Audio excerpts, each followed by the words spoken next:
Hi there. I'm back again, like the Renegade Master. Sorry, had to be done. I'm back again to do some more Panotraits.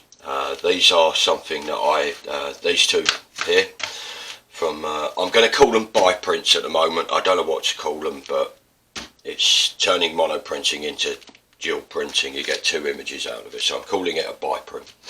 Seems appropriate. If you've got better suggestions, I'm all ears. They're on here just to show you as a point of reference, because what I'm actually going to work on is these two. But these are the ones that I did yesterday. I've run out of medium density fiberboard, which means I'm going to be using cardboard, which is okay for little ones like this.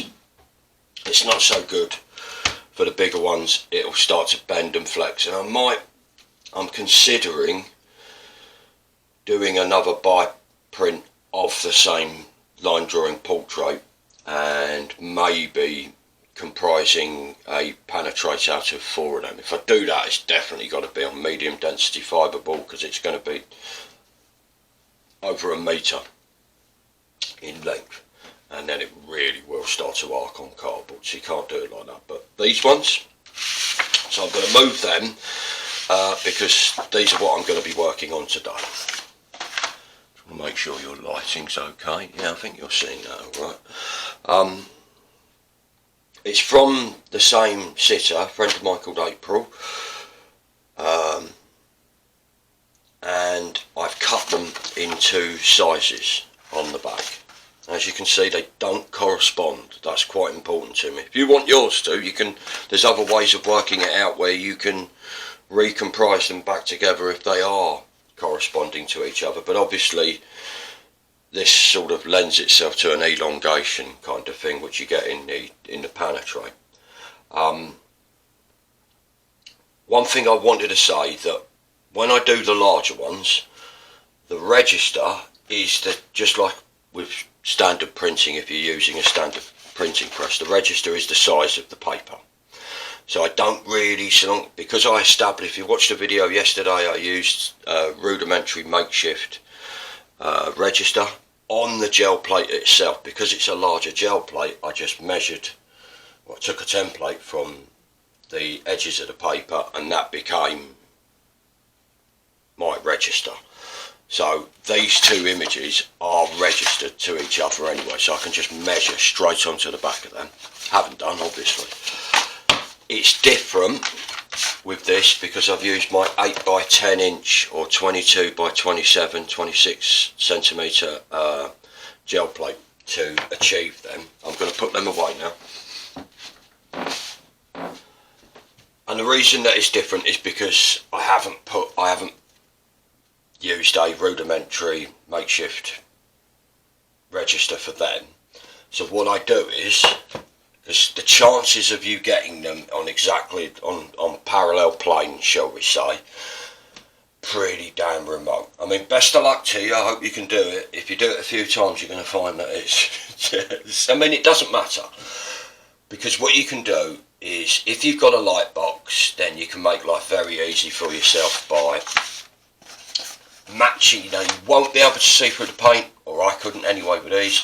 So what I do is I followed a negative form of the line that's been broken within the print between the two, and when that matches, I sort of pin them together, tape them together, and I cut the edges. It doesn't matter about the top. The top's going to have, and the bottom are going to have some play in them, but because it's going to be cut into parallel strips on the vertical, you've got to get them so they're both running at parallel planes. So then I cut them and then do the measuring from that point. It's quite important, that bit. If you haven't got a light box, put them on a big window, and when the sun's behind it, you've got a light box. And all you've got to do is do exactly the same thing as I've said that you do on the light box. You match up the negative shapes that are torn between the two of them. Don't go looking for the portrait. You're unlikely, or whatever the image is within the print, you're unlikely to find it. I mean, you can draw it onto the back. There's ways and ways. I could go into other ways. I've figured out all sorts of ways of registering and using a light box, using this using these gel plates, especially with stamp printing. But that's a whole other video, so I'm not going to do that. Yeah, put it to a window, or if you've got an old cathode ray TV lying about, they're great. Just put it to static, switch it on, so you're just picking up the microwave background radiation, the dots basically. And you can use an old cathode ray. Don't press too hard obviously with that, but you can use it as a light box, as a rudimentary light box. Anything that pumps light out of it basically, but a window will do fine with the sun behind it. Okay, so I'm going to move on now to cutting them up. You'll be glad to hear there is no hairdryer activity at all in today's. I'm going to have to change the light a bit so I can see. I'm losing my sight. So I won't be switching the mic off, which obviously caused a bit of consternation yesterday with the post. I'm really sorry about that. If you watch it through, you'll find yesterday's post. This is not this one. You'll find that my commentary comes back in, and what you've actually missed isn't that much in terms of, all I've really done at that point is use the binder layer and put it on, and obviously not covered the whole image that's on the print. Then I've put the paper that I want that to pull that print from onto the paper. You let it dry, pull it away, and you get the bi-print. You'll get a residual image left behind and an image, a partial image transfer onto the paper that you pull away. And that's why I'm calling it a bi-print, because there's two incomplete versions of the same thing. But what this technique, I think, and I'm always tentative about describing this. I've been doing it for 4 years now. Every time I try to describe what I'm doing with these Panotrait series, I'm off down a tangent. But these ones, I think, are using the damaged content, or where they've been ripped apart and pulled apart, like the image has been, shall we say, in psychological terms, traumatised, and they've then been recomposed. When they're recomposed, and you'll see it happen with this, what happens is that you get the continuity within the composition is all about the damaged areas and where they correlate on both pieces, because obviously the portrait is expanded over twice the distance that it was originally drawn by myself as. Or, you know, it can be more than twice. I've done it. Well, I've done all sorts of combinations. You don't just have to use things this way. There's a couple of other tricks that I've got that I will do some videos on. They're not really gel plate related things, but they're very it depends what you use. If composition is, and for me it's a very big deal, then yeah, you'll find it interesting, but it's more of an artistic sort of practice. The printmakers may find it useful. Not that I'm suggesting people who use gel plates aren't printmakers. You are.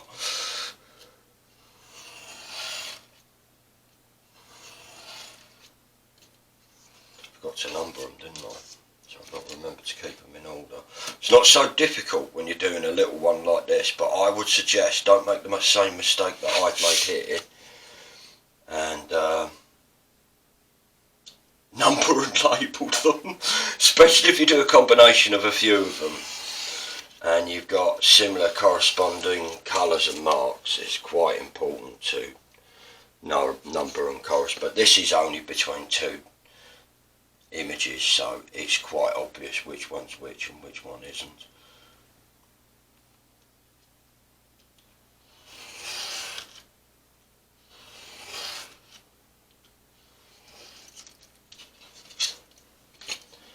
Okay, last cut.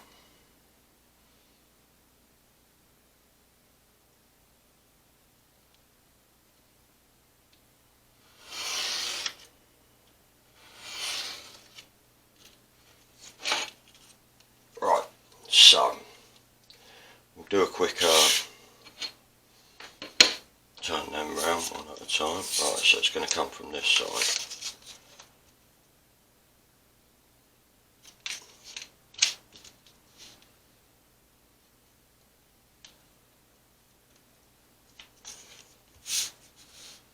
Now, when it comes to, once I've cut that one up, the second one,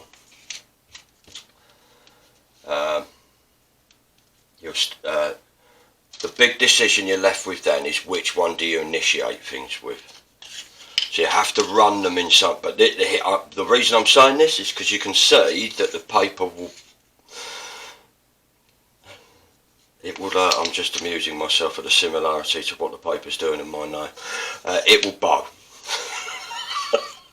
God, it's a puerile thing to be amused by, isn't it? Sorry about that. It's difficult to do your dummy run, but still do it. It'll give you a better idea than not do it, but you can see what the paper wants to do on its own. It won't do this when I glue it, it's not a problem. It's just that you've got differing surface areas, haven't you, with different tensions on them, and on that smaller scale it has an effect.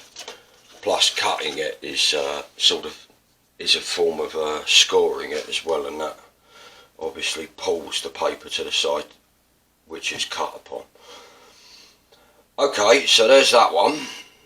Thankfully they're all in order. Let's see if I can maintain that. I've only got to cut this one up. It's the 1 centimetre ones that they're always hard to sort of remember to back them up a bit when.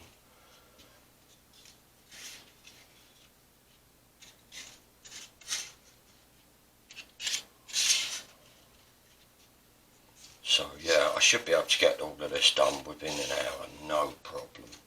It's just a matter of sticking down. I don't know, there's probably what I would suggest there's probably about 15 cuts across each, so there's probably about 30 pieces. What sort of time are we on now? Yeah, I'm not even quarter of an hour in yet. Okay, so away we go again.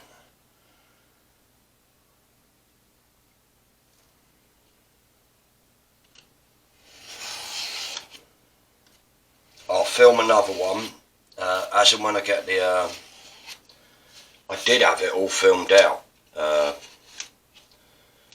whole process, and then I lost 2 files. So, and it would have been a behemoth of it had gone past 3.5 hours. So I'm going to have to try and find some time to learn how to do all the editing on YouTube. But not that I'm not receptive to criticism, I'm very receptive to criticism. I know people that would argue with that, but you don't get to where I've got to with my artwork and not be receptive to criticism. I am. But please try and bear in mind, I do this on a thread. So, and I've got other projects to work on and other things to do, like we all have with it. And I'm doing everything for myself. I haven't got an assistant, there isn't, I'm pretty much out in the middle of nowhere on my own with a half decent internet connection now, so I'm learning as I go. So I'm not making excuses for mistakes, I try to learn by them. Yesterday with the mic was a mistake, but in all honesty, if you sit and watch that back, just, yeah, all you have to do is watch what I'm doing with my hands. Really, it's quite simple to, you know, as I said in the video yesterday before I switched the mic off, it's quite simple. All you've got to do is only partially cover whatever it is that you're taking, putting a binder layer on the back when you're doing the final layer to lift the print out from the gel plate. Instead of rollering across the whole thing and using it as one, just do that with a roller, and then it'll only pick up, and you'll get these organic edges, because it won't be I mean, there's ways you could do it and be a lot more clinical than I am about it, but I like that organic feeling to it, because I'm dealing with portraiture. I think it's appropriate to do that with portraiture. It gives it character. But you might want it to be more clinical and graphical, and then you can just put a piece of paper down, roll it out, take it off, and then quickly stick your print piece on, lift that away, let that dry, and then put another layer of whatever your binder layer is. I've also figured out another way of getting an image in on what's left on the residual image that correlates to the residual image, but is you can sort of make an inference to what the complete image is, but only in the what's left on the plate, because obviously you can still work with what's left on the plate. But again, that's another video, and I'm trying to keep these down to size, which at some point there's going to be enough of them that I'll have to bite the bullet and do more editorial stuff. But to give you some idea, I mean, in order to get to this point where I'm doing what I'm doing now and doing these videos over the last week with this biplate, I probably did 80 to 90 hours work on it last week, which I love doing it, so it doesn't feel like work to me. I'm a bit of a fan of the if you love your job, you never work a day in your life. That makes sense to me. That's definitely how I feel about doing my artwork. But it does mean that I like getting editing and things like that done, and projects that I've got. I mean, a lot of what I do with the gel plate was originally, and still is enormously, even though I've pretty much dedicated myself to it the first quarter of this year, was to add another dimension to the Panotrait project that is just constantly ongoing with my own sort of investigations into artwork and framing, and it's been an enormous payoff. I'm over the moon with the results that I've got out of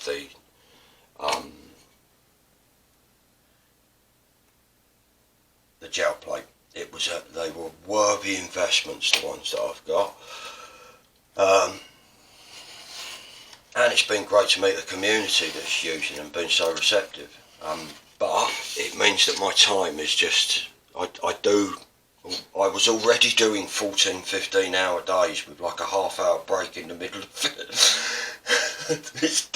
I've only got one pair of hands.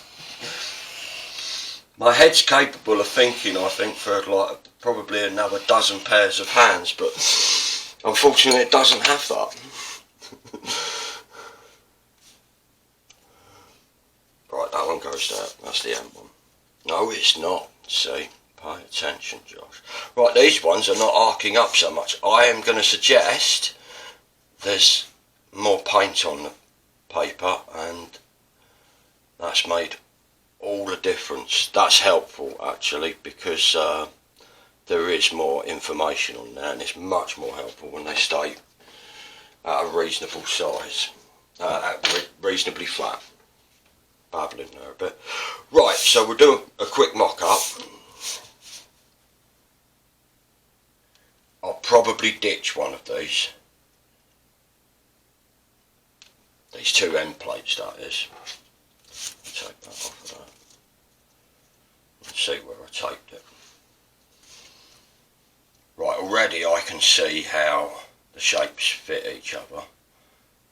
That's something like that, so there's definite height differences going on there, so it's going to be that one next. But there we go, you see what's happening with the continuity already across the image.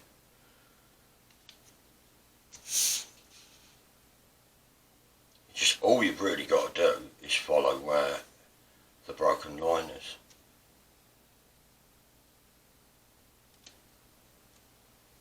I think that came from up there. That's that one next. That goes on to that. And I'm doing this to find out which order they need to go in. So it's going to become pointless me trying to hold it all in place in a minute. I could put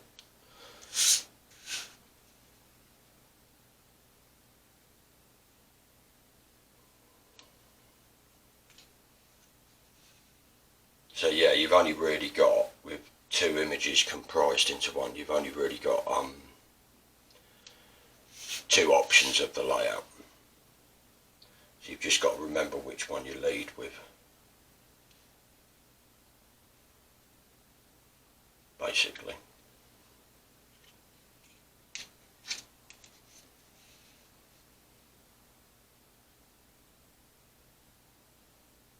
I'm still trying to figure out what this is saying about image making. It's definitely saying something. I think what it says is that something that I've said for a long time. There is more to the world than words.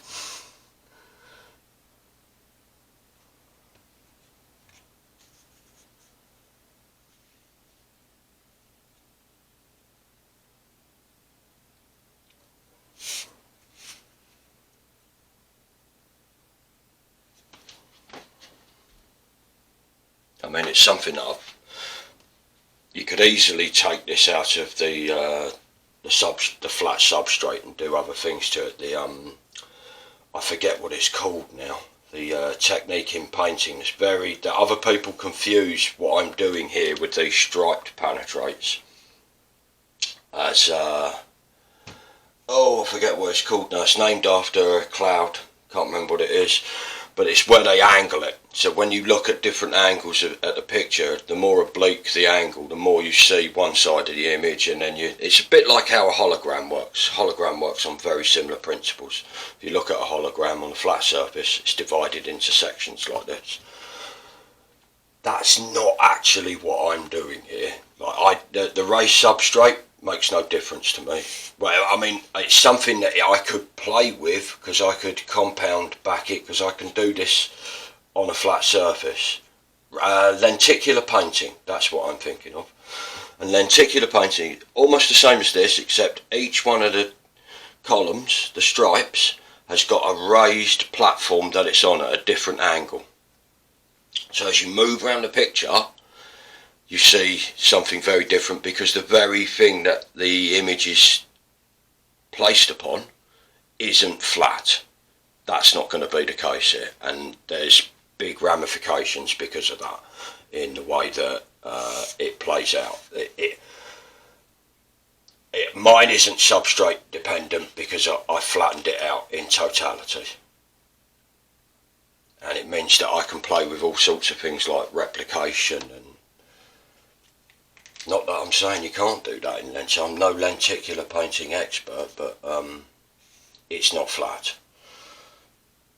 It's sort of, I'm not saying it's dependent, but it looks a bit like it's dependent on the raised surfaces, to me, to my naive eye, but maybe I'm wrong about that, in order to achieve the full effects of the image. This doesn't need, these do change as you move around them. You get a very dramatic, the bigger and longer they get, the more dramatic the effect they have on the perspective of the image.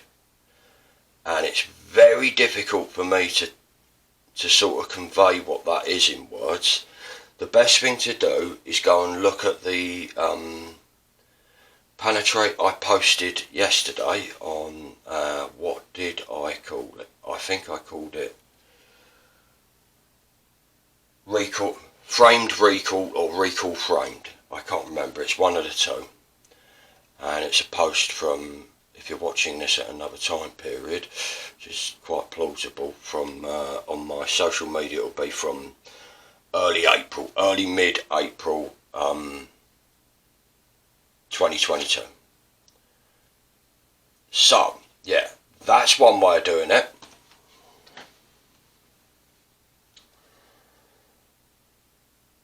I'm just going to go with that for the instances of time.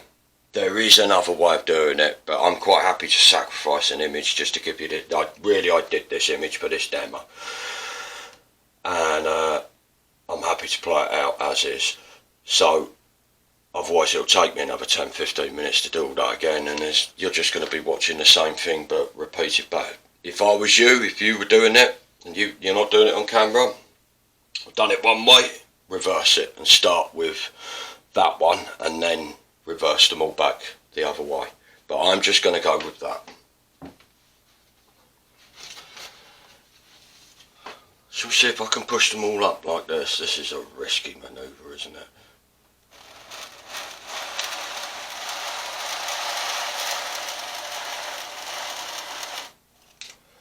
That was good, if I do say so myself. Right.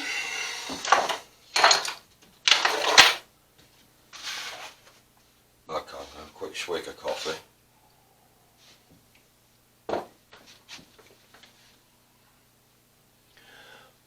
Right. I'm coming up to half an hour, so there'll be a cut off here anyway. So this is, obviously, this was part one. You can see how I've created what I'm proposing to create. All I've got to do now is glue it down. I'm going to use impact adhesive, Yoo-hoo, Bostik. I wouldn't use PVA glue on it, it's a bit runny. You want something that pins it straight away and that you can, I wouldn't. I've used PVA, it works, but it's not as, this stuff tends to hold it in place, especially that stuff. But Yoo-hoo will do that, Bostik will do that. Impact adhesives, where it's just contact adhesive, as soon as it makes contact it's bonding to the surface. The ones that are solvent, basically. So yeah, have a window open. Yeah, and I'm coming to the end now, so of this part. So it's going to go into part two, but this part two will be me just gluing them together. And you can see one coming together then, and then pretty much I've got quite a bit of the process down on video. Thanks for watching this, guys. It's definitely going to be worth watching into the second part. And yeah, you'll see the image come together, and it'll make a difference. Right now, obviously you're looking at some that are bending quite dramatically, not to my will. And I'm going to bend them back to my will in a minute. So yeah, hopefully I'll see you in the second part, and thanks for watching this part. And if you, whatever platform you're on, like and subscribe would be really appreciated. And I'm pretty good at responding to social media. If you want to, you can find me on I'm on Facebook and Instagram most days. If you want to drop me a line, I'm pretty good at nattering to people about bits and pieces. Any details, feel free to question me, send me a message. Okay, thanks a lot, see you in part two.